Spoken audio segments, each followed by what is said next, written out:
కార్లు నడుపుతున్నటువంటి ఒక వాళ్ళకు సంబంధించినటువంటి అంశం sir. Sir manifesto, Congress party manifesto రాసిన దాంట్లో అత్యంత కీలక భూమిక పోషించినటువంటి గౌరవ మంత్రివర్యులు శ్రీధర్ బాబు గారు, ఆ తర్వాత ఇంకా కొంతమంది ఇక్కడే ఉన్నారు సార్, వారి దృష్టికి కొన్ని విషయాలు తీసుకురావాలనుకుంటున్నాను సార్. సార్ ఇప్పుడు తెలంగాణ రాష్ట్రంలో ఉన్నటువంటి ప్రయాణికులను ఆర్టీసీ, ప్రైవేట్ ఆపరేటర్లు కాకుండా ఓలా, ఊబర్ లాంటి సంస్థలు కూడా దీంట్లో ఉన్నాయి సార్. ర్యాపిడో లాంటిది కూడా ఉంది. ఇప్పుడు మనం ప్రభుత్వం లక్ష్యం వచ్చేసి మహిళలకు ఉచితంగా రవాణా అందించడం అనేది ప్రభుత్వ లక్ష్యం సార్. దానికి ప్రభుత్వానికి ధన్యవాదాలు సార్. ఒక ఉచిత రవాణా కార్యక్రమాన్ని మహిళలకు పెట్టింది. సో ఈ సందర్భంలో కొద్దిగా ఆటో వాళ్ళకి కానీ లేకపోతే ఈ క్యాబులు నడుపుకునేటువంటి వాళ్ళకి కానీ కొంత వ్యాపారం తగ్గింది, కొంత వాళ్ళ దాంట్లో ఎక్కే వాళ్ళు కూడా తగ్గినారు. సో కొంత ఉపాధి కోల్పోతా ఉన్నటువంటి ఆలోచన వాళ్ళు ఉంది సార్.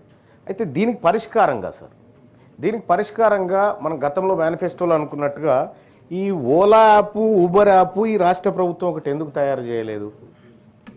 ఈ రాష్ట్ర ప్రభుత్వమే ఇప్పుడు ఆ ఓలా యాప్ కానీ ర్యాపిడో కానీ ఇంకోటి ఎక్కితే 100 రూపాయలు అయిందనుకో, 30 రూపాయలు వాడే తీసుకుంటా ఉన్నాడు. 70 రూపాయలలో వీడు పెట్రోల్ వెళ్ళాలి, కూలి వెళ్ళాలి, అన్నీ వెళ్ళాలి. కానీ ఆ పరిస్థితి లేదు.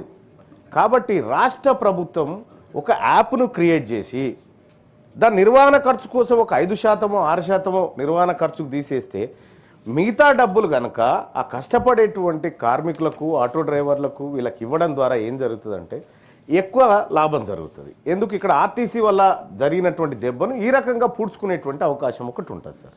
సో అది కాకుండా రాష్ట్ర ప్రభుత్వం ఇంకొక అడుగు కూడా ముందుకేయచ్చు. ఓన్లీ ఆర్టీసీ బస్సులలోనే ఎందుకు ఉచితం అనుకోవాలి? ఆటోలలో ఎందుకు ఉచితం కాకూడదు?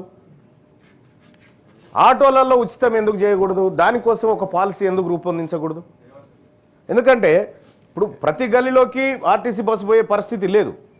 కాబట్టి సో దానికోసం ఒక పాలసీ తయారు చేసి గల్లీల నుంచి లేకపోతే బస్సులు పోయినటువంటి జాగాల నుంచి మనం గడపకు పోయినా తప్పేం లేదు, గడపకు పోయినా తప్పు లేదు. ఎందుకంటే మహాలక్ష్మి గడప నుంచే స్టార్ట్ అవుతుంది.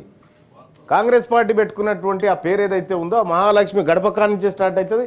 గడప ఎక్కించినా ఇంకా పుణ్యమే. కాబట్టి నేను ఏమంటున్నాను సార్, ఆటోకు సంబంధించినటువంటి విషయంలో సో మనం ఏమేమో చెప్పినాం మేనిఫెస్టోలో, వాటిని నేను ఉటంకించదలుచుకోలేదు. ఎందుకంటే అందులో ఆ మహాఘనకార్యంలో నేను కూడా ఉన్నాను కాబట్టి. సార్ ఇక్కడ ఏమంటున్నంటే ఆటోలకు సంబంధించి ఇప్పుడు ఎట్లాగో మనం ఆర్టీసీకి కొంత చెల్లిస్తా ఉన్నాము, చాలా మంది ఆటోలు సార్ నేను ఎప్పుడైనా వస్తూ ఉంటే వాళ్ళు ప్రేమ కొద్ది పలకరిస్తారు, అన్న మా బతికేందన్న అంటా ఉన్నారు. చాలా మంది అంటా ఉన్నారు, మా బతికేందన్నా, మేము ఎట్లా బతకాలన్నా, ఈ రోడ్ల మీద మాకు దందాలు లేవన్నా, రోజుకు అప్పుడు 5-6 కిరాయిలు దొరికితే అంతో ఇంతో ఆశతో ఉండేది, వాళ్ళ 1-2 కిరాయిలు దొరకనటువంటి పరిస్థితి ఉంది.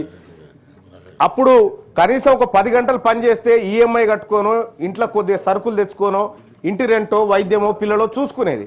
కానీ ఇవాళ మొత్తం రోడ్ల మీద ఉన్నా కూడా వాళ్ళు బతకలేనటువంటి పరిస్థితి వచ్చింది. కాబట్టి ఎట్లాగో ఇన్ఫర్మేషన్ టెక్నాలజీ మినిస్టర్ గారు ఇక్కడే ఉన్నారు కాబట్టి ఒక యాప్ను తయారు చేయడం వల్ల వచ్చే సాధక బాధకాలు పరిశీలించండి సార్. మీరు పరిశీలించి ఒక యాప్ను తయారు చేసి వాళ్ళకు పెడితే ఇది ప్రభుత్వ యాప్ అయినప్పుడు ప్రజల్లో కూడా కొంత నమ్మకం ఏర్పడుతుంది. కాబట్టి అటు ఆటో వాళ్ళకి మీరు మంచి చేసిన వాళ్ళు అవుతారు.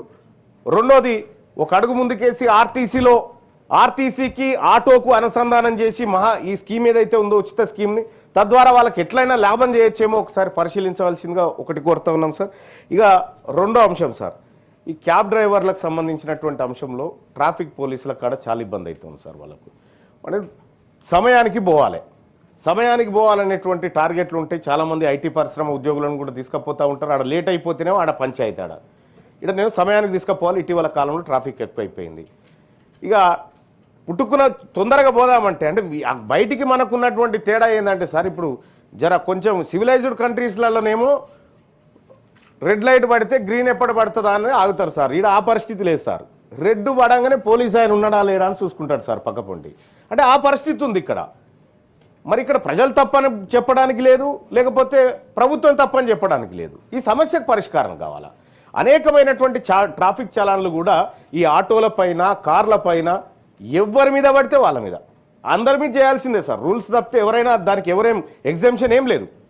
కానీ ఈ వాహనాల ద్వారానే కడుపు నింపుకొని బ్రతుకుతున్నటువంటి ఆటోలు కానీ, క్యాబ్ డ్రైవర్లు కానీ, ర్యాపిడో డ్రైవర్లు కానీ, వీళ్లకు ఒక్కసారి సిగ్నల్ జంప్ అయితే 1000 రూపాయలు పడితే వాళ్ళు 4 రోజులు పనిచేయాల్సి వస్తుంది సార్ ఆ చలాన్ తీర్పడానికి కోసం.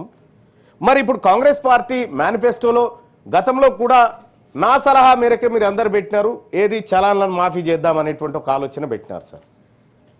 ఒక కటాఫ్ డేట్ పెట్టి పాత చలాన్లు మాఫీ చేసి రూల్స్ను పకడ్బందీగా ఇంప్లిమెంట్ చేస్తామనేటువంటి ఒక విధానం ఏమైనా తీసుకొస్తే ఈ కాడి నుంచి కొంత జాగ్రత్తగా ఉండేటువంటి అవకాశం ఉంటుంది సార్. లేకపోతే ఏం జరుగుతుందంటే సార్, చలాన్లు అట్లనే పెండింగ్ ఉంటాయి. ఇక ఆయన ఏ మనిషి అన్నా రాని రోడ్డు మీద ఆయన బండి ఆపుతాడు, ఇవి కట్టేదాకా నీకు పోయేది లేదని చెప్తా ఉంటాడు. కాబట్టి ఇప్పుడు అందరికి కూడా మంచిది సార్, మీరు జిహెచ్ఎంసీ ప్రజలు, పట్టణ ప్రాంతాల ప్రజల ప్రేమ చూరగొన్న పార్టీగా మీరు మారాలంటే చలాన్లు మాఫీ చేయండి సార్. ఈ వాహనాల మీద ఉన్నటువంటి చలాన్లు మాఫీ చేయండి. మాఫీ చేయడం ద్వారా మీకే మంచి పేరు వస్తుంది సార్, ప్రభుత్వానికి కూడా. ఎందుకంటే హామీ నిలబెట్టుకున్నటువంటి చాలా తక్కువ నిలబెట్టుకుంటాం, అయినా పర్వాలేదు ఏదో ఒకటి నిలబెట్టుకున్న పేరన్నా మనకు ఉంటుంది కదా అని చెప్పి తమకు రిక్వెస్ట్ చేస్తూ ఉన్నా సార్. ఇక అలాగే క్యాబ్ డ్రైవర్ల పైన, ఆటో డ్రైవర్ల పైన పోలీస్ దాడులు జరుగుతూ ఉన్నాయి సార్ అక్కడక్కడ. సో వాళ్ళు పోలీసు వాళ్ళ కంటే ఎక్కువ సమయం పాటు రోడ్ల మీద బతుకుతున్నటువంటి వాళ్ళు సార్. వాళ్ళు ఫ్రస్ట్రేషన్లో ఉంటారు. అందరు కస్టమర్లు ఒకేలాగా ఎక్కరు పై కార్లోకి కానీ ఆటోలకు కానీ. ఒక ఆయన ఎక్కుతా ఉంటాడు, చీకటి అయితే ఒక ఆయన ఇంత మద్యం దాగి ఎక్కుతా ఉంటాడు, అరుస్తూ ఉంటాడు, నేను ఇయ్య అంటాడు, కొడుతూ ఉంటాడు, బెదిరి, ఇట్లా రకరకాలైనటువంటి సమస్యలు ఉన్నాయి. సో వాళ్ళ భద్రత విషయంలో కూడా ప్రభుత్వం కొంత చొరవ తీసుకోవాల్సినటువంటి అవసరం ఉంది. ఇలా లక్షలాది మంది ఆటో డ్రైవర్లు కానీ, క్యాబ్ డ్రైవర్లు కానీ తెలంగాణ రాష్ట్రం, మరీ ముఖ్యంగా ఇప్పుడు మనం జిహెచ్ఎంసీని ఎట్లాగో విస్తరించాలనుకుంటున్నాం, 1,34,00,000 మందికి సంబంధించినటువంటి వ్యవస్థను తయారు చేస్తాం. ఇంతమందికి మన దగ్గర ఉన్న ఆర్టీసీ సరిపోదు సార్, ఖచ్చితంగా వీళ్ళు ఉండాల్సిందే దాంట్లో.